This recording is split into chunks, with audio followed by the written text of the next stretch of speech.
الله أكبر الله أكبر الله أكبر لا إله إلا الله. الحمد لله رب العالمين والصلاة والسلام على سيد المرسلين وخاتم النبيين سيدنا وحبيبنا محمد وعلى آله وصحبه أجمعين ومن تبعهم بإحسان إلى يوم الدين. با سلام خدمت شما بینندگان عزیز، هر جا که هستید براتون آرزوی اوقات خوبی رو میکنه. امروز یکی از روزهای بسیار مبارکی است که در روی زمین و در دنیا وجود دارد. رسول الله علیه السلام فرمودند افضل ایام دنیا، بهترین روز از روزهای دنیا هست روز عرفه. روز عرفه روز بسیار مبارکی است، روزی است که حجاج بیت الله الحرام در صحرای عرفات جمع شدند برای انجام عبادت و طاعتی بزرگ و عظیم، رکنی از ارکان مهم اسلام که حج هست. حج رکن پنجم دین هست و یکی از مهمترین ارکان دین هست. در واقع حج دارای نمادهای بسیار بزرگ و بسیار عظیمی هست. یکی از نمادهای توحید و یکتاپرستی، تجرد لله و اخلاص و عبودیت لله تعالی است. در حج اثر دیگری غیر از یکتاپرستی و توحید دیده نمی شود. حج عبادت عظیمی است و رکنی از ارکان مهم حج عرفه است. وقوف در عرفه در روز 9 ذوالحجه اتفاق می‌افتد. در این سرزمین در یک محدوده مشخص و تعیین شده تمام حجاج بیت الله در این سرزمین جمع می شود برای ادای یک عبادت خاص و اون هم وقوف در عرفه است. شاید برای شما این سوال هست و چرا مسلمانان در ایام حج رکن مهمی که در حج مهم هست و اون هم عرفه است، پیامبر فرمود الحج العرفه، حج عرفه است. و معنی این عبارت این هست که حج رکن اساسی و مهمی در عرفه است، در حالی که طواف خانه خدا اساس و اصل هست، ولی رکن مهم دیگری از حج یا یکی از ارکان مهم حج، اگر کسی در عرفه وقوف نکند حج اون باطل است. حج داره ارکانی است که از جمله مهمترین آنها یکی طواف خانه خدا هست، ابتداء احرام هست، بعد طواف هست، بعد برمیگرده و وقوف در عرفه و سپس رمی جمرات هست، سپس قربانی کردن است و طواف افاضه. ولی عرفه که امروز مسلمانان در اونجا جمع هستند عبادتی جز ذکر خداوند ندارند و مهمترین عبادتی که در این روز حجاج انجام میدهند همونطوری که در حدیث صحیح از رسول الله علیه السلام آمده است این هست که فرمود افضل ما قلت انا والنبیون قبلی لا اله الا الله وحده لا شریک له له الملك و له الحمد و هو على كل شیء قدیر. این بهترین کلامی است که بشر گفته باشد و اون هم به خاطر این هست که توحید خالص و توحید کامل هست و توحیدی است که هیچ شبهه و غباری بر اون نیست. و به خاطر همین در حدیث دیگری رسول الله علیه السلام فرمودند هر کسی خالصانه از دلش بگوید لا اله الا الله وحده لا شریک له له الملك و له الحمد و هو علی كل شیء قدیر، گناهان اون بخشیده می شود اگر به اندازه کف دریا هم باشد. روز عرفه روز بسیار مهمی است از این جهت که بهترین روز دنیا و برای حجاج بیت الله الحرام این روز عرفه هست، به عنوان منزلت و جایگاه اون روز عیدشون هست. در واقع شادی اونها، خوشی اونها، اجر و ثوابشون در این روز هست که خداوند همه خلائق و همه بندگانش رو خواهد بخشید. همونطوری که در حدیث رسول الله علیه السلام آمده است می‌فرماید در این روز خداوند نگاه می‌کند به موقف و وقوف حجاج در سرزمین عرفات، میگوید در یک عبارت عظیم می‌فرماید که غفرت لكم ولا ابالی این علی ما کان منکم. خداوند به سرزمین عرفات نگاه رحمت می‌اندازد و به مردمی که در صحرای عرفات هستند و به بندگانش که برای اجرای توحید و اعلان توحید و یکتاپرستی آمده اند نگاه رحمت میندازد و میگوید همه شما را بخشیدم، با هر گناهی که از شما سر زده است بخشیده شدید. و لذا در این روز اوصاف مشخصی وجود دارد. یکی از ویژگی ها و یکی از مهمترین ویژگی های این روز این هست که روز کمال دین هست، روز اکمال دین و کامل شدن دین هست، زیرا در این روز بود که آیه الیوم اکملت لکم دینکم و اتممت علیکم نعمتی و رضیت لکم الاسلام دینا نازل شد. در حدیث صحیح آمده است که یکی از یهود مدینه اومدن به خدمت امیر المؤمنین عمر بن خطاب، گفت که اگر به ما بود این روز رو عید می کردیم، این روز اگر مال ما بود اون رو تبدیل به عید می کردیم. و لذا حضرت عمر گفت که اون به چه علت است؟ گفت که این روز روزی است که برای شما روز اکمال دین هست. و حضرت عمر گفت که من میدونم این آیه الیوم اکملت لکم در کجا نازل شده است و در چه وضعیتی نازل شده است. این آیه در روز عرفه نازل شد و روزی که پیامبر علیه السلام در حجة الوداع بودند و همه مسلمانان از اکناف و اطراف عالم اسلامی در عصر پیامبر اکرم علیه السلام حضور یافتند. این اسمش مثل حجة الوداع هست، زیرا که پیامبر علیه السلام در همین روز عرفه بود که با مسلمانان وداع گفت و گفت که شاید من در سال دیگری با شما نباشم در این عرفه. و در اینجا بود که توصیه های بسیار مهمی رو کردند و این آیه نازل شد الیوم اکملت لکم دینکم و اتممت علیکم نعمتی و رضیت لکم الاسلام دینا. این خیلی امر مهمی هست که بدانیم چرا اسم این روز روز اکمال دین هست. بعد از این حج هست که رسول الله علیه السلام بعد از 3 ماه از حج رحلت کردن از این دنیا و دین کامل شد با نزول این آیاتی که بر پیامبر اکرم علیه السلام نازل شد و احکام شرعی همه به شکل کمال خودش در اومد. یکی دیگر از ویژگی های این روز این هست، این روز مشهودی هست، یکی از ایام الله هست که خداوند در قرآن کریم میفرماید و شاهد و مشهود. در سوره بروج هست که قتل اصحاب الاخدود بعدش میاد میفرماید و شاهد و مشهود. اهل تفسیر همونطوری که از ابن عباس نقل شده است شاهد و مشهود در واقع شاهد ملائکه هستند، پروردگار هست، و مشهود مردمانی هستند که در صحرای عرفات برای ادای این عبادت عظیم جمع شدهاند. و در اهمیت این روز هر چه بگیم باز هم فضائل بسیار زیادی برای این روز وجود دارد و ذکر شده است که از جمله اون فضائلی که ذکر شده است که بحث شاهد و مشهود بودنش هست. یک حدیثی از رسول الله علیه السلام اومده است که این روز در واقع روز عید هست برای کسانی که در اونجا ایستاده اند و توقف کرده اند. روز عیدشون هست. برای اهل موقف در واقع روز هم نباید بگیرند، بلکه روز گرفتن برای کسانی است که در حج نیستند. لذا در حدیث صحیح رسول الله علیه السلام فرمود یوم عرفه و یوم النحر و ایام التشریق عیدنا اهل الاسلام. روز عرفه و روز عید، یعنی روز نحر، روز قربانی کردن که روز 10 میشه، و ایام تشریق، همه این ایام عید هست.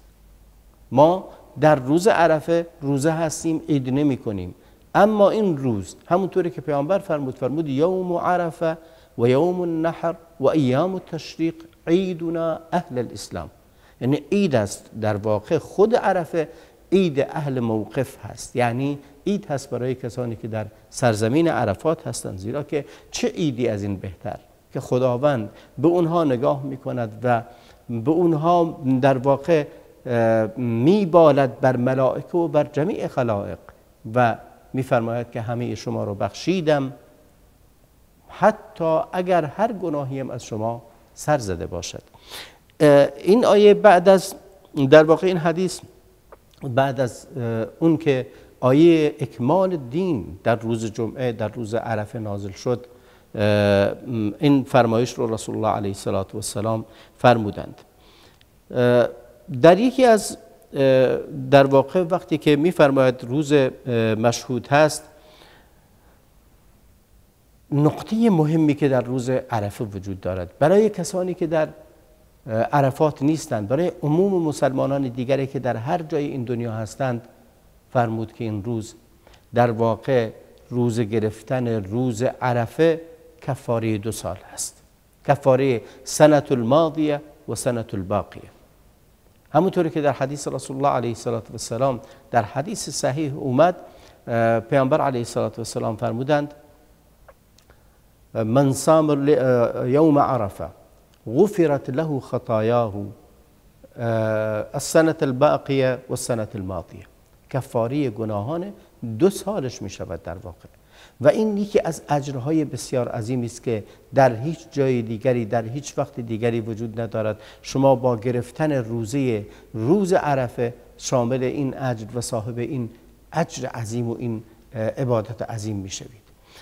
بسیار مهم هست که ما بدانیم که رسول الله علیه السلام فرمودند یکفر السنة الماضیه و السنة القابله او الباقیه، همونطوری که در صحیح مسلم اومده.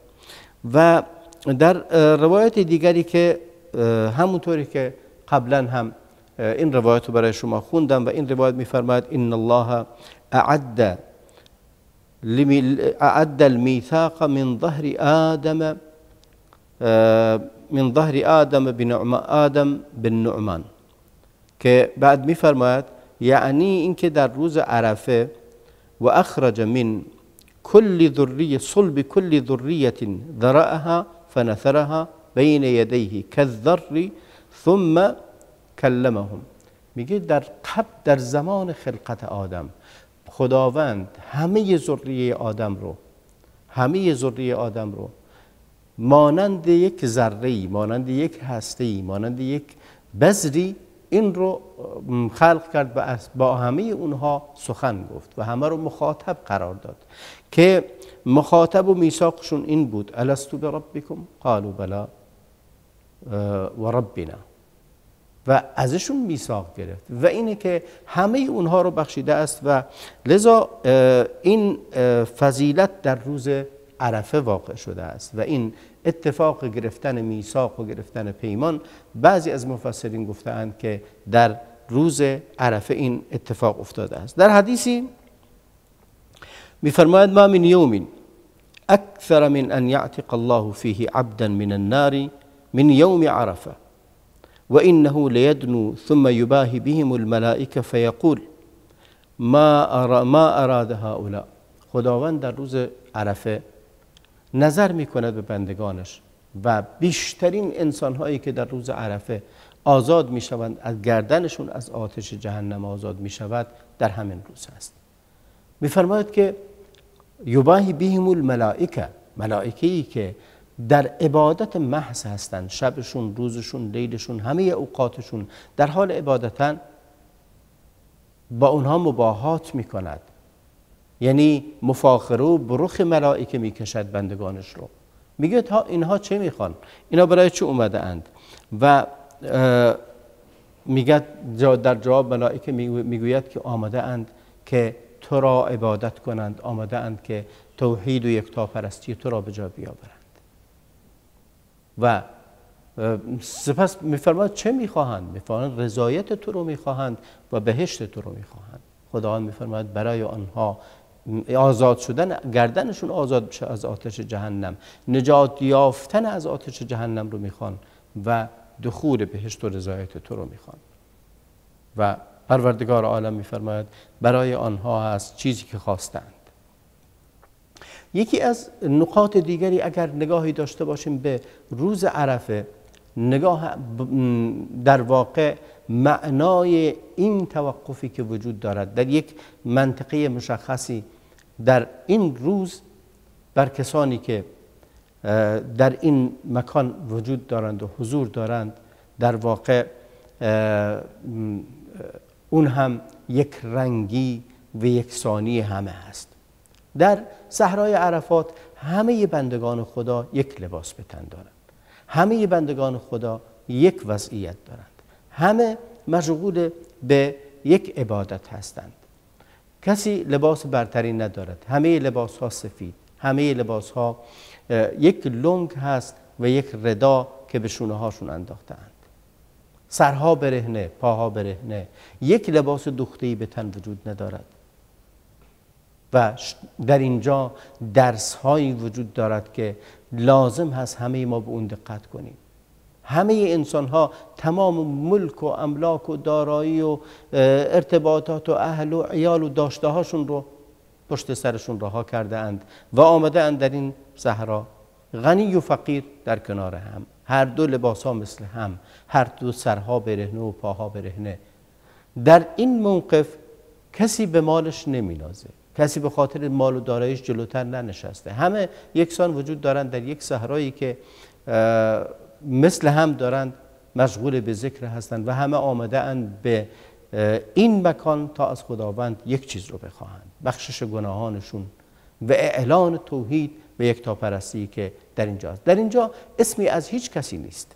در این صحرا اسمی از هیچ انسانی نیست، هیچ واسطه‌ای وجود نداره. کسی در اینجا غیر خدا رو نمیخواند، کسی به غیر خدا پناه نمیبرد، کسی به غیر الله متوسل نمی شود. نه توسلی وجود داره، نه رابطه‌ای وجود داره، نه مکان و منزلتی برای کسی وجود داره که در اونجا به اون پناه ببری، بلکه در اونجا همونطوری که رسول الله علیه السلام فرمودند توحید خالص است. در این سرزمین کسی به دیگری متوسل نمیشه که اون رو نجات بده از آتش جهنم، بلکه فقط از خداوند عالم میخواهد. و این درس بسیار عظیمی است، نشانه و یا تصویری از صحرای محشر هست که همه برهنه، همه مساوی، همه غرق در اعمال خود و در ذکر و راز و نیاز خودشون هستند و در قیامت هم همه الله گویان هستند و از خداوند التماس میکنند که عذاب رو ازشون کم کنه. در این صحرا هم همه از خداوند میخواهند که گناهانشون رو ببخشه، دعاشون رو بپذیره، توحیدشون رو ازشون بپذیره. و موضوع دیگری که در این روز وجود دارد و باید حتما به اون دقت کرد، در این روز یک امر بسیار اساسی و مهمی وجود دارد و اون که در اینجا برابری و برادری یک معنای واقعی دارد و از اون درس‌های عظیمی که گرفته می شود با وجود همه رنجی که وجود داره. در حج فکر نکنید که همه چی آسون هست، خیلی چیزها هست که پیش میاد، فشار هست، ازدحام هست، خلاصه گرما هست، در بعضی از فصلها سرما هست و امسال حتما گرما را تجربه خواهند کرد و تجربه می کنند. همه اینهایی که وجود داره در این شرایط و وضعیتی که وجود داره باید مواظب زبانشون باشند، باید مواظب تعاملشون با یکدیگر باشند. از جمله چیزهایی که باید مواظبش باشند و در حج وجود داره تا اینکه حج اونها یک حج مبرور باشه، پذیرفته باشه، اینه که در این روز فرمود فلا رفث ولا فسوق ولا جدال فی الحج. در این روز باید زبانشون رو کنترل کنند و فسق و فجوری رخ ندهد، نسبت به هم دیگه بدی نکنند، مجادله و بحث نکنند. ببینید در این روزی که این خلایق جمع شده، از 3 میلیون انسان جمع می شود در یک صحرایی، در اونجا نباید جدلی صورت بگیره، نباید 2 نفر با هم بحث و مجادله کنند، نباید کسی به دیگری حرف بدی بزنه، بلکه باید حرف زدنشون کنترل شده و دقیق باشه، با هم مهربانی رو یاد بگیرند. این در کل ایام حج هست، ولی در روز عرفه متجلی‌تر و واضح‌تر و روشن‌تر هست. و پس یاد بگیرند، اخلاق مهربانی رو یاد بگیرند و همچنین یاد بگیرند که با هم دیگه چگونه تعامل میکنن. گذشت کردن، جدل نکردن، تعصب به خرج ندادن از بارزترین نشانه های این روز مبارک و این روز عظیم است. پس باید این رو به خوبی بدانیم. و اما از اعمال دیگری که در این ایام وجود دارد، که در ایام یا در این روز باید به اون توجه کنیم، نگاه کنیم به اونهایی که خارج از صحرای عرفات هستند، مردمانی که در این روز توفیق نیافتند که به عرفات بروند. چه کار باید بکنند و به چه چیزی مشغول باشند؟ اولین و بارزترینشون رو عرض کردم که روزه یکی از اعمال بسیار مهمی است که در این روز انجام باید بدهند و سنت مؤکد هست. رسول الله علیه السلام بر آن تأکید داشتند و نزد جمهور اهل علم هم روزه گرفتن روز عرفه در واقع سنت مؤکد است. گرچه در کل ایام دهه ذوالحجه سنت از کسی روزه بگیره، ولی در روز عرفه مؤکدتر هست و بارزترین و با اجرترین روزه‌ای که شما در طول سال میگیرید از روزهای سنت روز عرفه هست. به اضافه این یکی از مسائلی که خیلی مهم هست بهش بپردازیم، ما چه ذکری رو بکنیم در این روزها؟ در این روزها 3 تا ذکر رو حتما این 3 ذکر رو داشته باشید. یعنی 3 مجموعه از اذکار هست یا 3 عملی که باید در این روز انجام بدید.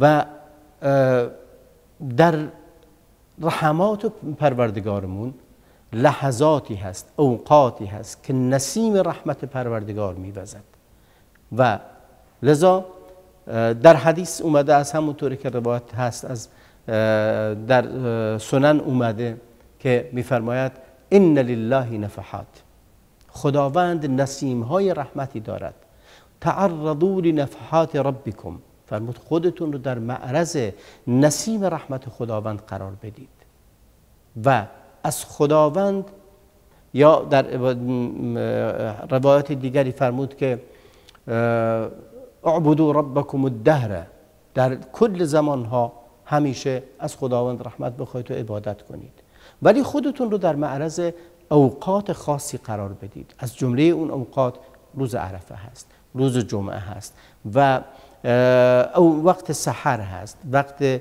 افطار هست. اینا اوقات و نسایم رحمت خداوند در این روزها وجود دارد. لذا باید حتما خودتو در معرض این نفحات و این نسایم رحمت قرار بدید. گفتن چه دعایی بکنیم؟ گفت 2 تا چیز رو از خداوند طلب کنید: ان یستر عوراتکم و یأمن روعاتکم.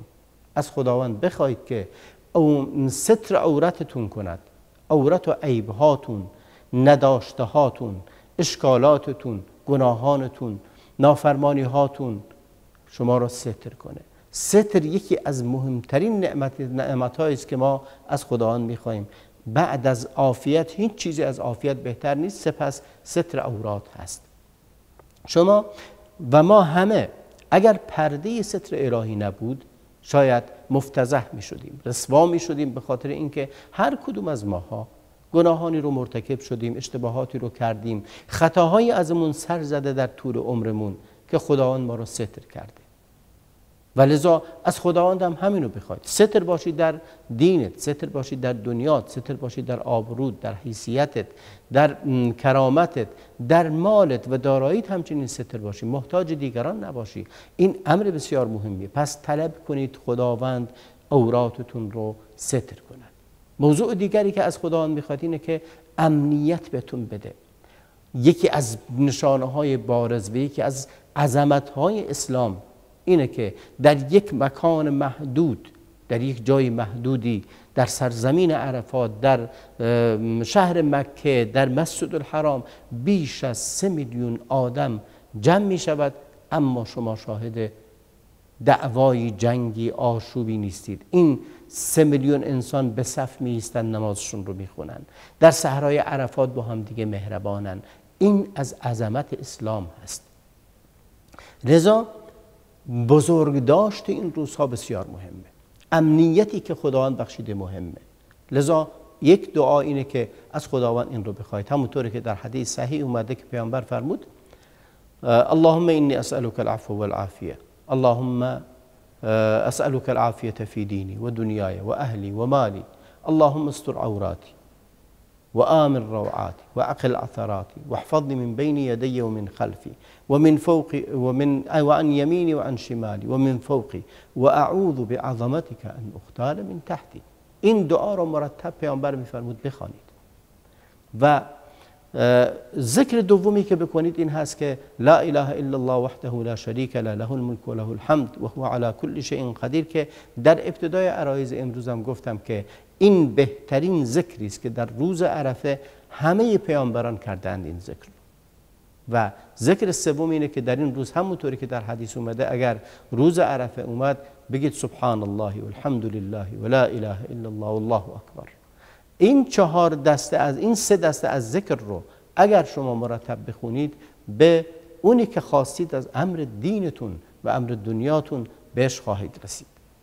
پس این امر بسیار مهمیه، لذا فراموش نکنیم که عظمت و بزرگی این روز به وقوف در عرفه برای حجاج هست و برای شمایی که در خانه هایتان هستید مشغول شدن به انواع و اقسام عبادات و از همه مهمتر روزه این روز هست.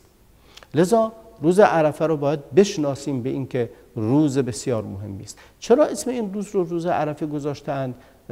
روایات مختلف و یا اقوال مختلفی وجود داره. به خاطر اینکه مردم در صحرای عرفات جمع میشوند و جمع شدن اونها به ما این رو میگه که این روز عرفه است. لذا در این روز همونطوری که برخی از اهل علم گفتند که جایز نیست هیچ جای دنیا روزی رو غیر از همون روزی که مردم در صحرای عرفات جمع شدند رو عرفه اعلام کنند. عرفه یعنی روزی که مردم در عرفات هستند.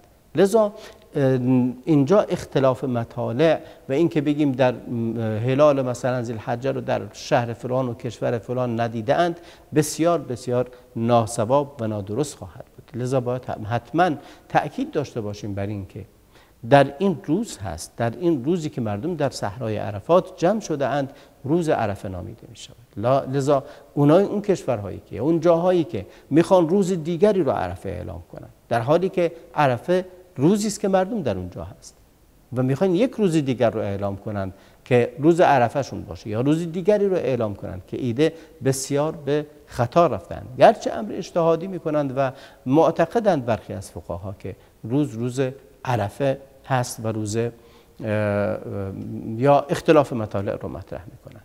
پس به همین علت اهل علم بر این باورند که و بر این رأی اتفاق دارند که روز عرفه روزی است که مردم در صحرای عرفات جمع شده اند و تا غروب آفتاب برای حجاج فرض است که تا غروب آفتاب در صحرای عرفات باشند. نباید از صحرای عرفات خارج شوند قبل از غروب آفتاب روز نهم ذوالحجه. با غروب آفتاب روز نهم ذوالحجه هست که مردم کم کم شروع میکنن خارج شدن از صحرای عرفات به طرف مزدلفه حرکت میکنند و واجب و رکن مهم عرفه را انجام دادند. اگر کسی تأخیر کند تا نیمه شب هم بتونه لحظاتی رو در صحرای عرفات بگذراند از او پذیرفته شده است که در اونجا باشد و بعد خارج شود و حجش قبول است. اما اگر کسی عرفات رو نداشت، وقوف در عرفه رو نداشت، حج اون قبول نیست، باید سال دیگری برگردد و حجش رو انجام بده. زیرا رکنی از ارکان مهم حج همین وقوف در صحرای عرفات است. خوب است که یک نقطه بسیار مهم رو بدونیم، این که وقتتون رو به ذکر و صلوات و درود و رحمت و بقیه اعمال و عبادات بگذارانید و لحظه ای از این روز مبارک رو از دست ندید. مخصوصا شمایی که متوجه هستید و میدانید که چقدر نیاز دارید به این که خداوند شما رو ببخشه، چقدر نیاز دارید به این که دردهاتون رفع بشه. پس بدانید که این روز مهمترین روز هست و اون رو از دست ندید و غنیمت بشمارید. به انتهای برنامه امروز رسیدیم. تا وقت دیگر همه شما عزیزان رو به خدای بزرگ میسپارم و صلی الله و بارک علی نبینا محمد و علی آله و صحبه اجمعین. الله اکبر لا اله الا الله.